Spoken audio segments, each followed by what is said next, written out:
doutor.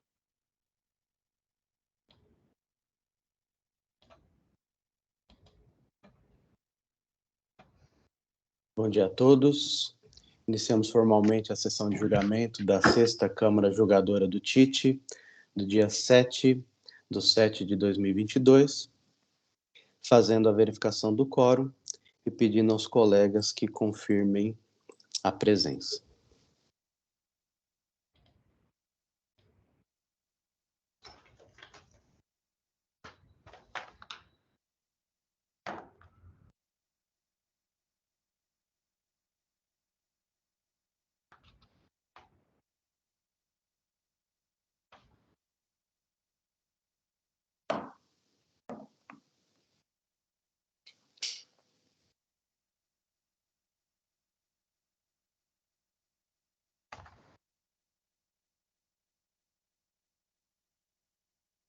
Eu, Ítalo Simonato, excepcionalmente eu conduzirei os trabalhos de hoje, também na composição da Câmara, Dr. João Silag, a doutora Heloísa e a doutora Luzia.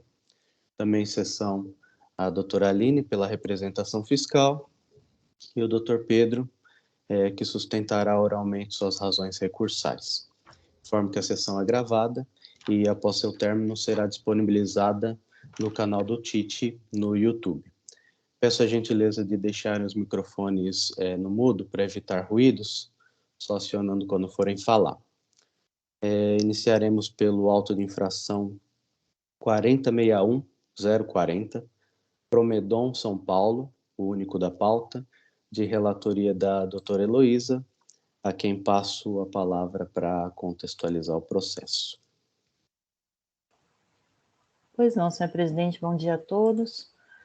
Trata-se de recursos de ofício e de recurso ordinário interpostos contra a decisão de primeira instância que julgou parcialmente procedentes as acusações descritas no AIN em análise, que é composto por 9 infrações. A do item 1, deixou de pagar ICMS por emissão e escrituração de documentos fiscais eletrônicos em operações de saídas internas e interestaduais, indicando mercadorias não tributadas, quando correto são mercadorias tributadas e não amparadas pelo convênio ICMS 1 de 99.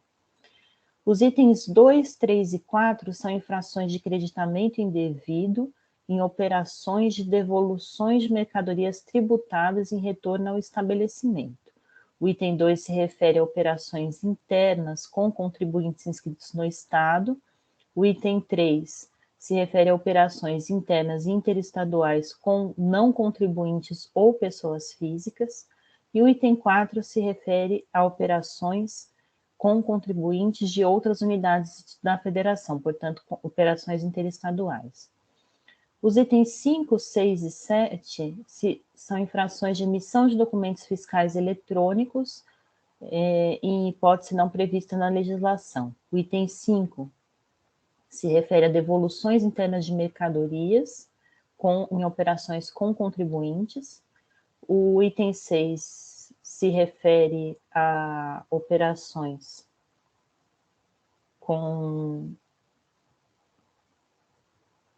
em operações interestaduais, e o item 7 se refere a operações de devoluções com pessoas físicas e não contribuintes. Os itens 8 e 9 são infrações de falta de escrituração de documentos fiscais eletrônicos quando já escrituradas as operações do período. A decisão de primeira instância, como já dito, julgou parcialmente procedentes as acusações do AIN, né? Os itens 1 a 4 foram julgados procedentes e os itens 5 a 9 parcialmente procedentes. Então, houve interposição de recurso ordinário e recurso de ofício. Esse processo já esteve em julgamento na 2ª Câmara Julgadora, que converteu o feito em diligência, e retornou para julgamento na 16ª Câmara Julgadora, que deliberou pelo parcial provimento do recurso ordinário e pelo não provimento do recurso de ofício, tendo como resultado a manutenção do item 1 e o cancelamento dos itens 2 a 9. Em face desta decisão, por interpostos recursos especiais pela Fazenda Pública e pela autuada. Em julgamento na Câmara Superior, ambos os apelos foram conhecidos e providos, e o resultado final foi a anulação integral do acórdão proferido. Esse é o relatório. Obrigado, doutora Heloísa. Doutor Pedro, fica à vontade para a sustentação oral. Bom dia a todos, senhores jogadores, doutor Ítalo, doutora Heloísa, relatora. Aqui a gente tem um auto de infração que eu vou dividir ele, vou tentar ser o mais objetivo possível para não tomar muito tempo de vocês, em duas questões fundamentais. As duas questões que são tratadas aqui, uma delas está no item 1, que é a cobrança de ICMS em operações de saídas internas, porque o fisco entendeu que essas operações seriam tributadas. Contudo, como demonstrado nos autos, na defesa e depois no recurso ordinário, com a juntada de demonstrativos, essas operações, em sua grande maioria, quase na totalidade, elas não são tributadas por serem bens de ativo imobilizado e por serem mercadorias isentas. A Promedon é uma empresa que produz, que comercializa produtos, medicamentos e produtos hospitalares. Então, ela vende para uma série de hospitais. Os principais clientes dela são hospitais. E a grande maioria dos produtos dela está abarcada pela isenção prevista no convênio 0199. E o que acontece? Os nomes, as denominações dos produtos que ela comercializa, eles são eles são raros, né? São cânulas, catéteres, enfim, coisas que não são comuns ao dia a dia nosso. E por muitas vezes essa denominação na nota fiscal ela sai de um jeito e no convênio ela sai de outro. Um catéter, por exemplo, pode ser considerado uma cânula, coisas desse sentido. Fato é que, na defesa administrativa, depois complementado no recurso ordinário, foi apresentado um demonstrativo fazendo o link entre os códigos CFLPs das operações e os códigos das mercadorias e a descrição delas no convênio, mostrando que são as mesmas mercadorias e que elas estão abarcadas pela isenção. Como muito bem relatado pela doutora Heloísa, o que aconteceu aqui é que esse item 1 foi mantido tanto pela primeira quanto por segunda instância, e no recurso especial nosso, em dezembro do ano passado, a Câmara Superior anulou o acórdão nesse ponto também, porque não foram analisadas em nenhum momento as provas, notadamente as notas fiscais e as planilhas demonstrativas, e fazendo a relação entre as mercadorias e a previsão da isenção ou de bem de ativo no convênio, e foi anulada, então, a decisão de segunda instância, voltando o caso agora para julgamento. Essa é uma parte da autuação que está só no item 1. E a decisão que manteve a autuação foi anulada justamente porque não houve análise documental dos documentos trazidos pela recorrente, o contribuinte recorrente. Com relação ao item 2, e eu acho que aqui a questão fica até um pouco mais facilitada para a Câmara. Com relação ao segundo tema em discussão nesses autos, que diz respeito aos itens 2 a 9 do auto de infração. Nos itens 2 a 9 do auto de infração, itens 2, 3 e 4, a gente está falando de creditamento indevido, em notas fiscais emitidas pelo próprio contribuinte. Daí, é de clientes inscritos nos estados, clientes não contribuintes e clientes de outras unidades da federação. Os itens 5, 6 e 7 se referem justamente à multa que foi imposta ao contribuinte por emissão dessas notas fiscais de entradas. E aqui a gente está falando de operações de retorno de mercadorias. E quando a gente está falando de operações de retorno de mercadorias, de produtos médicos hospitalares, a gente está falando que quem retorna essas mercadorias são clínicas, são hospitais que, na grande maioria das vezes, não tem estrutura para emitir uma nota fiscal de devolução.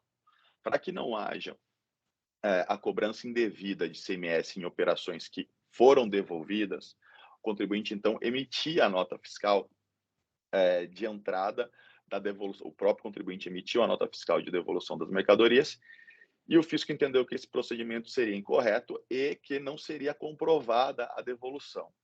E aí aqui foi feito um trabalho muito grande pela empresa, tanto no momento da defesa, quanto no momento do recurso ordinário, apresentando todas as notas fiscais de saída das mercadorias e as notas fiscais, quando elas eram recebidas de volta, a nota fiscal de recebimento de mercadoria interna, onde veio o crédito, mostrando que os produtos são exatamente os mesmos, ou seja, comprovando inequivocamente a devolução das mercadorias. E em havendo a devolução das mercadorias, o direito ao crédito para que o fisco não seja locupletado.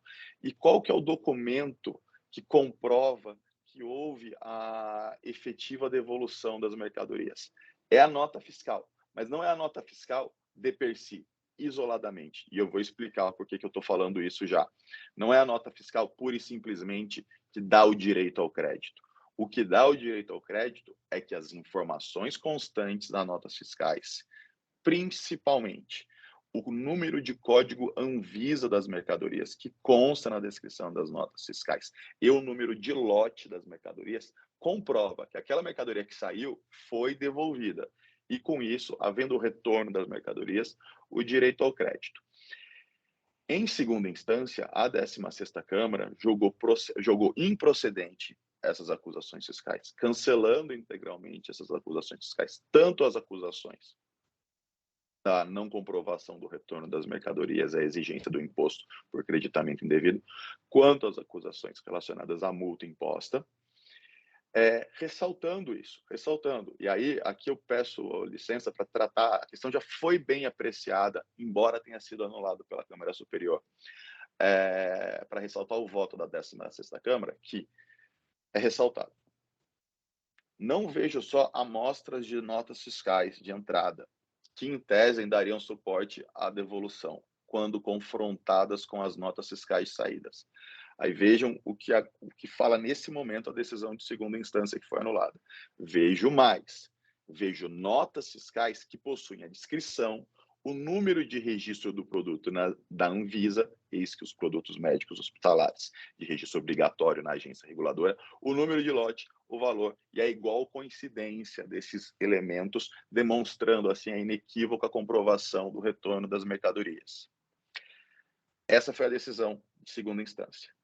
A representação fiscal entrou com seu recurso especial, alegando nulidade, porque haveria contradição, já que a decisão de segunda instância falaria assim, não basta ter uma nota fiscal de entrada para você ter o crédito, você tem que ter outros elementos.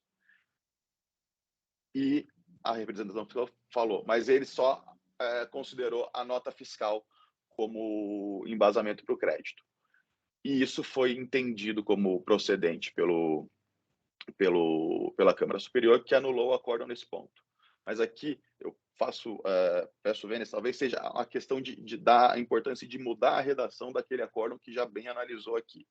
Aqui, o que deu direito ao crédito não foi a pura e simples emissão de notas fiscais ou a análise das notas fiscais. Foi feito um cotejo das informações, principalmente dos números de registro da Anvisa e do lote, que inclusive estão planilhados nos autos, com os demonstrativos que foram apresentados, fazendo a referência, fazendo o step, ou seja, não foi só nota fiscal, houve apresentação dos anexos 2, 3 e 4 para as autuações 2, 3 e 4 dos anexos 5, 6 e 7, demonstrando que as mercadorias saíram e voltaram, e o que comprova isso não é a mera emissão de uma nota fiscal. O que comprova isso são as informações que são observadas nas operações, notadamente as operações que demonstram se tratar das mesmas mercadorias. E então, por isso, aqui, sendo bem simples, bem razoável, a empresa tem total condição de mostrar que as mesmas mercadorias saíram e voltaram, que elas retornaram ao seu estabelecimento, retornaram sem nota fiscal de devolução dos seus contribuintes, dos seus clientes. E por conta disso, há o direito ao crédito. E para materializar esse crédito, não havia outra opção que não a emissão de uma nota fiscal de entrada. Isso poderia ser comprovado facilmente numa perícia judicial. E em respeito aos fatos e à realidade dos fatos, isso muito provavelmente seria aprovado por um perito, seria totalmente comprovada a devolução das mercadorias, e isso seria levado a juízo. Então, aqui o que a gente gostaria de pedir, já dada a análise, dado o volume de documentação que foi apresentado nesses autos, então, em curso desde 2016, é que se confronte a decisão da 16ª Câmara com a decisão da Câmara Superior, e se observe que a Câmara Superior entendeu que o acórdão deveria ser anulado, mas deixou de verificar que não é a mera nota fiscal que dá o direito ao crédito, e sim todas as informações que foram apresentadas em demonstrativos, com base nas notas fiscais, que demonstram a devolução das mercadorias. E, por último, nos itens 8 e 9, que é a multa por falta de escrituração, foram apresentados também demonstrativos que demonstram que a maioria das notas fiscais foi devidamente escriturada, havendo notas fiscais que não foram escrituradas, e que aqui o que se pleiteia é que seja cancelada a exigência de multa dos itens 8 e 9 para aquelas notas fiscais que foi demonstrado efetiva a escrituração. Então, resumidamente, o auto é extenso, o processo já se alonga há bastante tempo, já tivemos 2 julgamentos já, e o terceiro pela Câmara Superior, mas dá para condensar as informações no que diz respeito ao item 1, a gente está falando de operações isentas e não tributadas, e foi comprovado isso nos autos, tendo sido determinada que as provas apresentadas pela recorrente deveriam ser apreciadas pela Câmara Superior, julgando nulo o auto de infração em favor ao contribuinte nesse ponto. Com relação à segunda questão, que diz respeito aos itens 2 a 9, a gente tem como demonstrado, e isso documentalmente demonstrado, que já foi verificado pelo tribunal no julgamento da 16ª Câmara, embora tenha sido anulado, que houve a efetiva devolução das mercadorias, foi comprovada, e com isso o direito ao crédito também foi comprovado em procedência da exigência. Me alonguei demais já, agradeço pela atenção e estou à disposição para sanar qualquer tipo de dúvida. Obrigado. Obrigado, doutor Pedro. Pergunto para a representação fiscal, Aline, a representação fará alguma manifestação? Não. Perfeito. Então, devolvo a palavra para a doutora Heloísa, para a leitura do voto.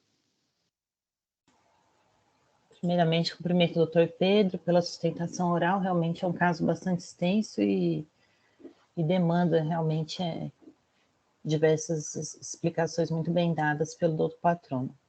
Faço a leitura do voto. Iniciando-se o exame do recurso ordinário pela infração do item 1, a autuada afirma que as operações se referem a vendas de bens do ativo permanente, que não constituem fato gerador de ICMS, e de mercadorias que gozam da isenção para equipamentos e insumos destinados à prestação de serviços de saúde prevista no convênio ICMS 1 de 99.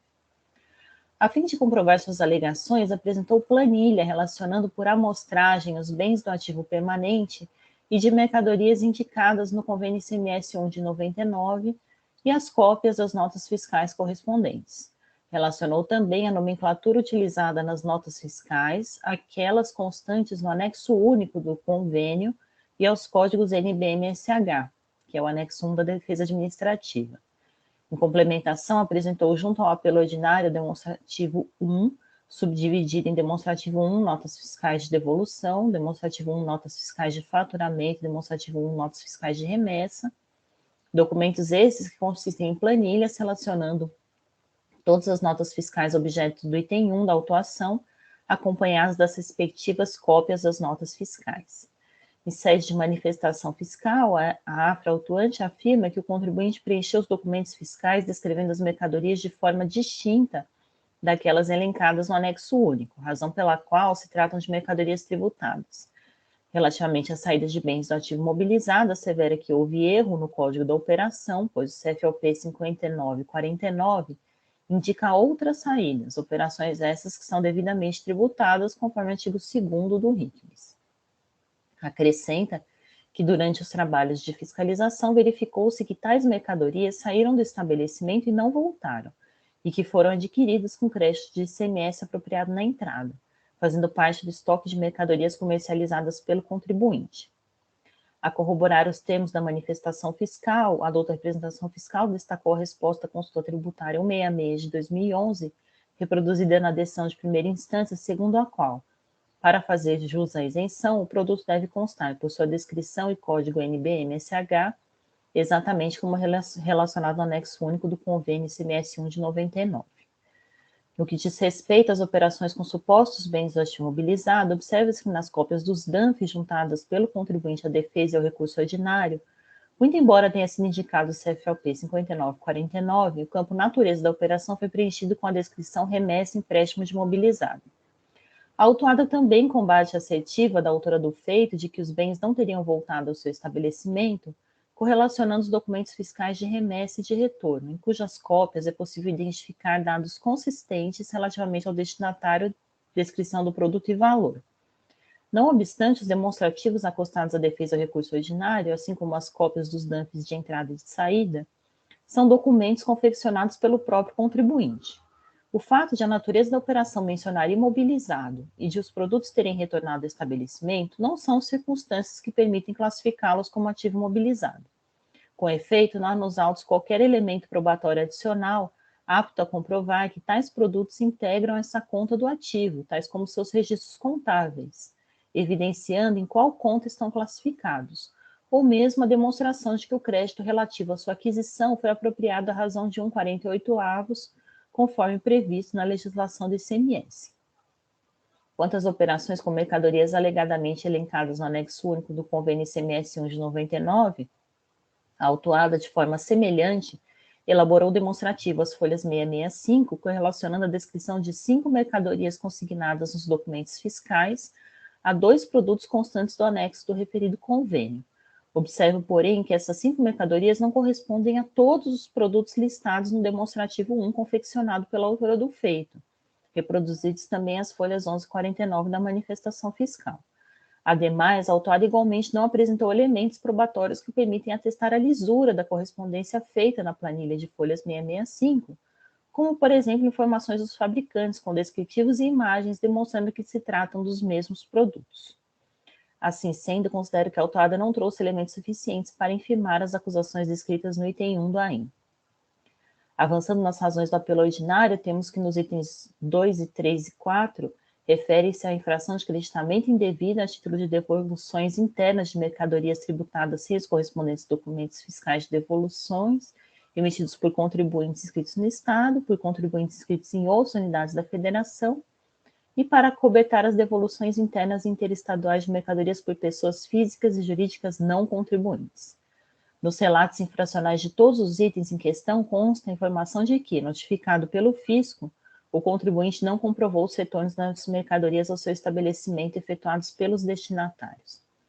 Neste ponto, oportuno rememorar os dispositivos do regulamento que tratam das operações de devolução de mercadorias, operações essas que possuem disciplinas distintas caso os produtos sejam devolvidos por estabelecimentos contribuintes do ICMS, que se refere aos itens 2 e 4 do AIM, ou por não contribuintes, item 3 do AIM.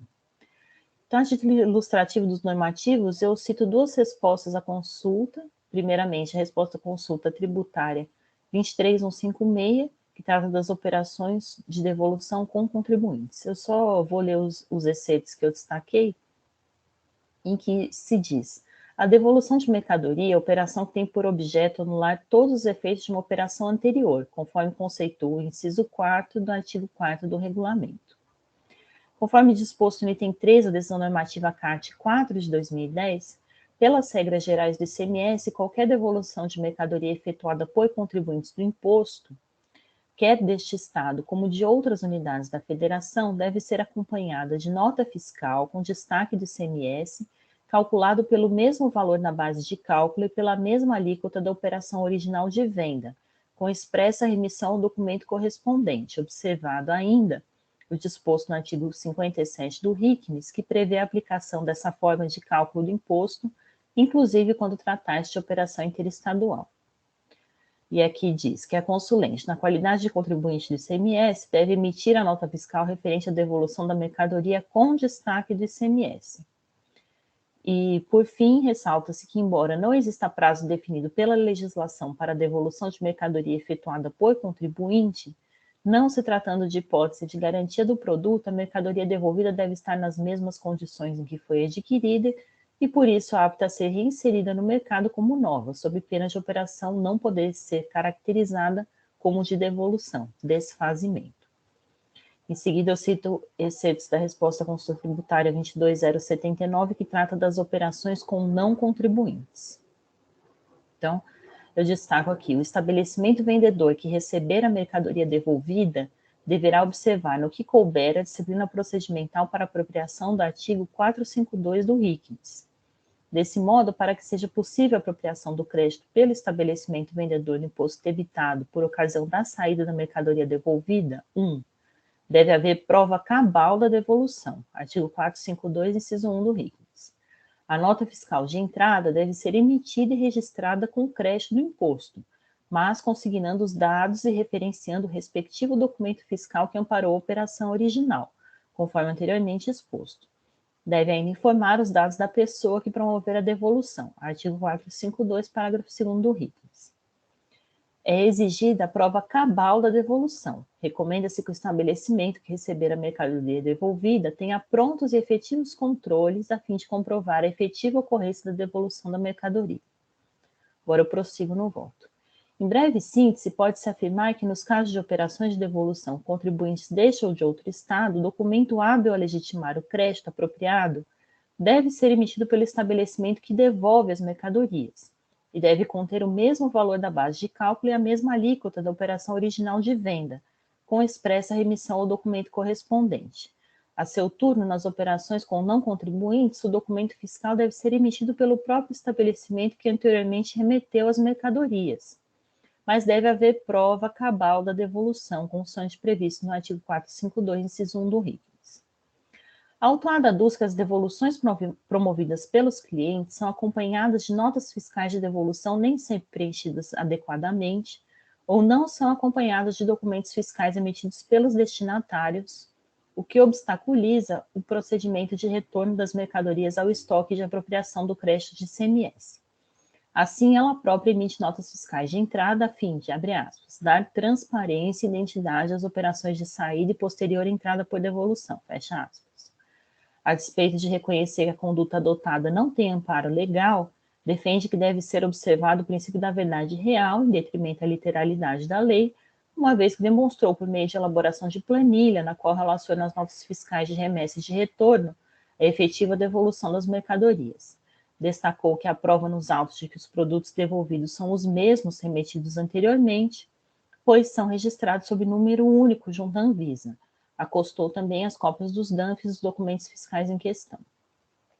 Pois bem, em primeiro lugar, saliento que a autuada não indica, tampouco localizei nos autos, qualquer documento capaz de provar que seus clientes emitem notas fiscais de devolução preenchidas incorretamente, isto é, a autuada não juntou cópias desses documentos aos autos, correlacionando as notas fiscais de saída das mercadorias e as notas fiscais de entrada que emitiu para acobertar a pretensa devolução. Em segundo lugar, a semelhança do acervo probatório acostado relativamente à infração do item 1, foram juntados apenas documentos, planilhas e cópias de DANFs produzidos unilateralmente pela autuada.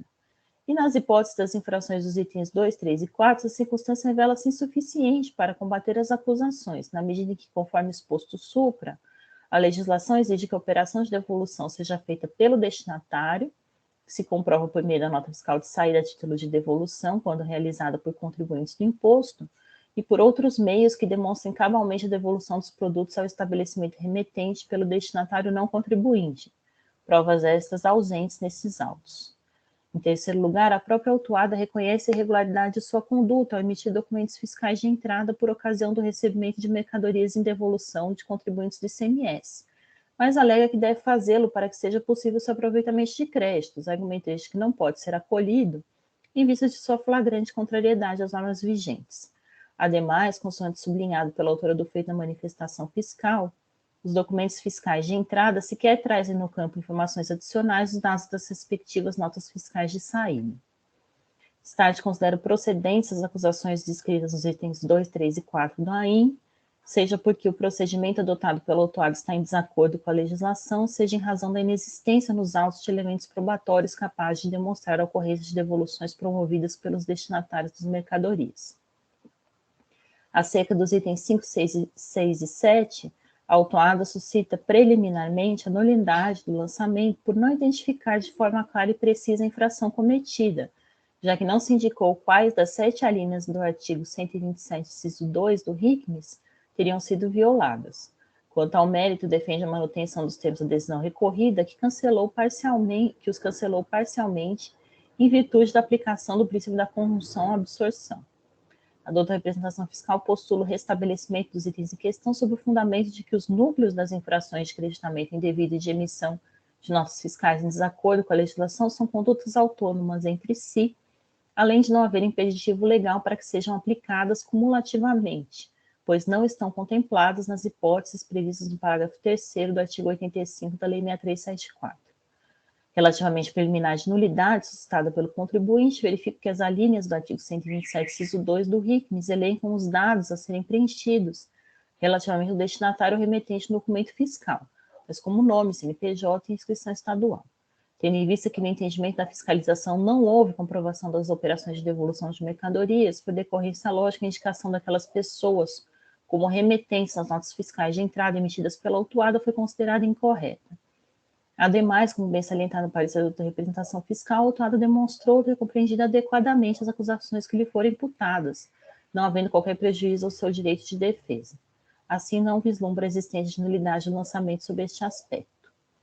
Sobre a aplicação do princípio da conjunção-absorção, muito embora não haja vedação legal para a aplicação das duas penalidades ao mesmo fato, compartilho do entendimento exarado pelo julgador de primeira instância acerca da aplicação dos referidos princípios ao caso em comento, uma vez que a infração de creditamento indevida, ao menos para parte das notas fiscais objeto dos itens 2, 3 e 4, teve como suporte de documentos fiscais de entrada emitidos irregularmente elencados nos demonstrativos 5, 6 e 7. Esclareceu a ilustre afrautuante que, no caso do item 5, os documentos fiscais foram emitidos sem o destaque do imposto, razão pela qual não há cobrança de crédito indevido de ICMS.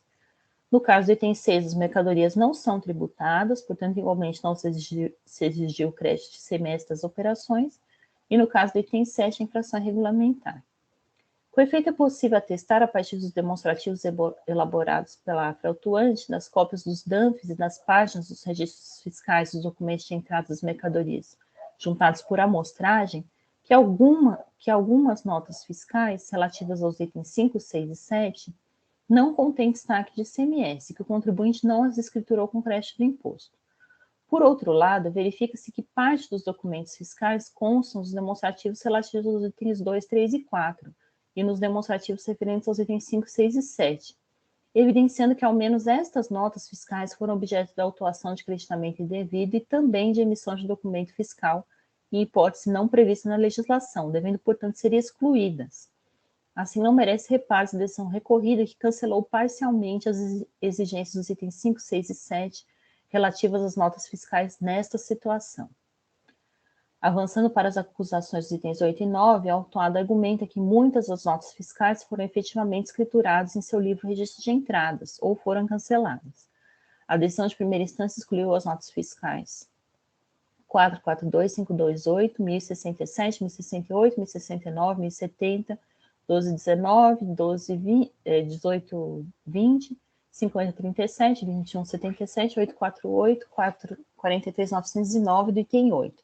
E do item 9 também as notas fiscais aqui descritas que foram devidamente escrituradas.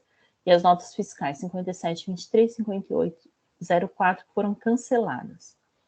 Para comprovar tal escrituração em sede de recurso ordinário, o contribuinte elaborou demonstrativos 8 e 9, nos quais, para algumas notas fiscais, confirmou o efetivo registro e indicou as folhas do livro registro de entradas, e para outras confirmou a não escrituração.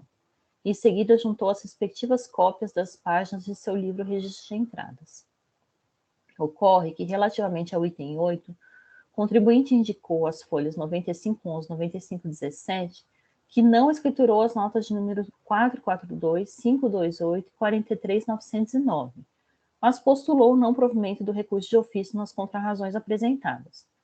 Compulsando as cópias das páginas do livro registro de entradas acostadas à defesa e ao recurso ordinário, de fato, não localizei a escrituração dos documentos de número 442, 528 e 43909, mas identifiquei o registro dos demais documentos indicados no demonstrativo 8. Assim sendo, dou parcial provimento ao recurso de ofício para restabelecer as exigências relativas às notas fiscais 442, 528, 43.909. E também dou parcial provimento ao recurso ordinário para excluir as exigências relativas às notas fiscais indicadas pelo contribuinte como escrituradas no demonstrativo 8, de folhas 9511 e 9517. No que diz respeito ao item 9, verifica-se a mesma situação supradescrita para a nota fiscal de número 32.206. Entretanto, localizei as folhas 11 e 37, cópia da página do livro Registro de Entradas, onde tal documento foi escriturado. Destaco também que não localizei nos autos provas de cancelamento da nota de número 14.125. Destaque, nego provimento ao recurso de ofício e dou parcial provimento ao recurso ordinário para excluir as exigências relativas às notas fiscais indicadas pelo contribuinte como escrituradas no demonstrativo 9, de folhas 95 e 69, com exceção da nota 14.125. Quanto ao caráter confiscatório da multa, observe que as penalidades foram aplicadas pela agente fiscal e cita observâncias dos dispositivos legais aplicáveis ao caso sendo atividade vinculada. Quanto ao pedido para aplicação do artigo 527-A do RICNES, eu entendo que as penalidades não devem ser relevadas, mas podem ser reduzidas, e eu digo que as infrações dos itens 5, 6, 7, 8 e 9 não implicaram falta de pagamento do ICMS, tampouco aprovam nos autos de que a recorrente tenha agido com dolo, intuito de fraude ou simulação. Entretanto, entendo que cabe ao autuado trazer aos autos informações relativas aos seus antecedentes fiscais, bem como ao seu porte econômico, aptas a permitir a realização de dosimetria na requerida redução da multa. Em relação ao primeiro elemento, o autuado indicou que este é o único processo administrativo em curso em seu nome. Entretanto, nenhuma referência trouxe acerca de seu porte econômico. Nesses termos, considerando a ausência de demonstração deste parâmetro de seu recurso ordinário, entendo que as penalidades não devem ser reduzidas. Esclareço, por fim, que as pretensões da recorrente acerca dos juros de mora devem ser acolhidas em vista da nova redação da súmula 10 deste TIT.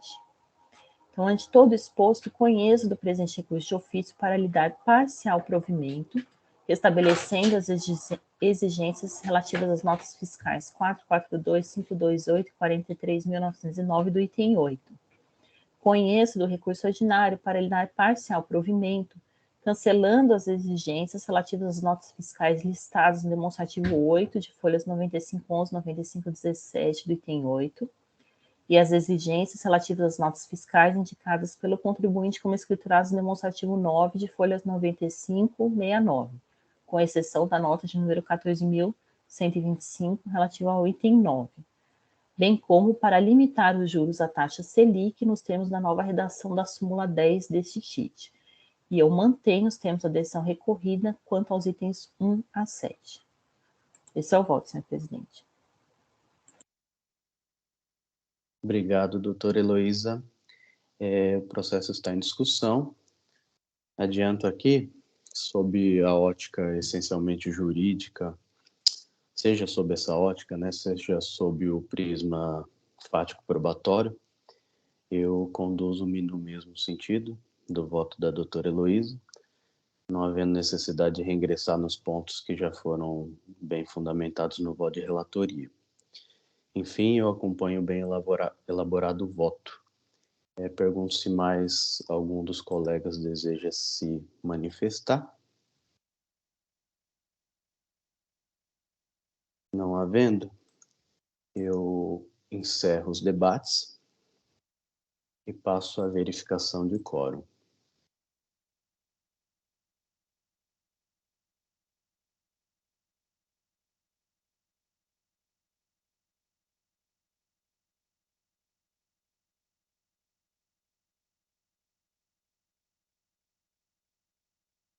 Votação iniciada.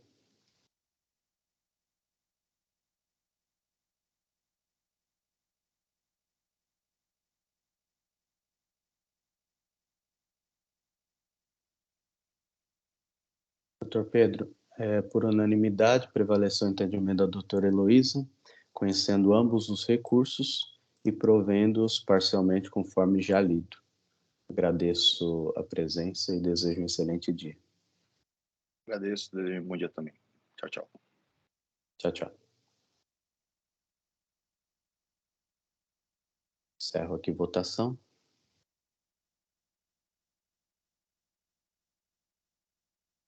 Encerro o julgamento.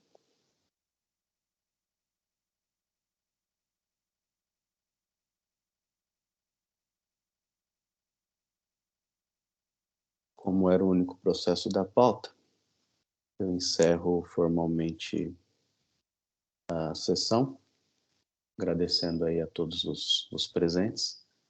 Peço a Jailson, por gentileza, para encerrar a gravação.